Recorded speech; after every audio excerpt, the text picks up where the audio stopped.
Hi guys, good morning. Tayo po ngayon ay nandito sa Capas Tarlac sa atin pong project na Villa Vita.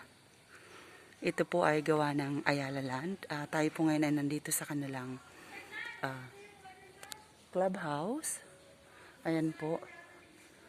At dito po sa ating Villa Vita ay meron po tayong mga available na poly inner, which is ang lot area ay 36 at ang floor area niya ay 22 at ang atin namang poly end ay 49.5 at ang lot area ay 22.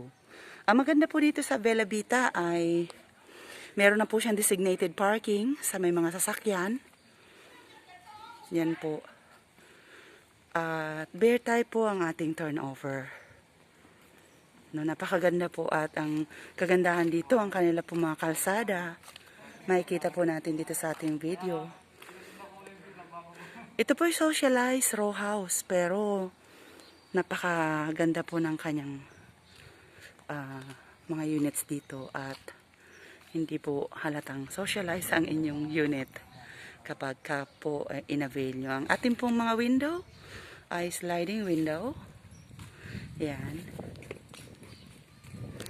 At ating pong pasukin ang ating model unit. Ito po ang ating model unit.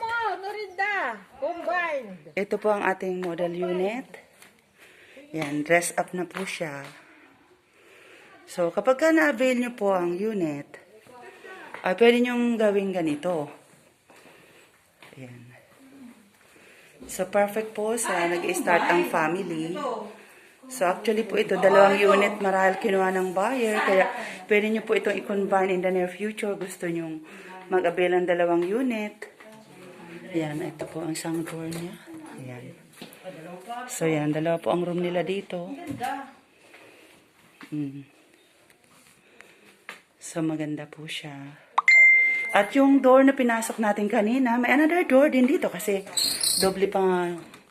Ayan. Dalawang unit po pinagtabi kung gusto mong i-avail kasi ang ating pong TCP rito ay naglalaro lamang sa 450. So, it's really perfect. At affordable po kayang-kayang i-avail.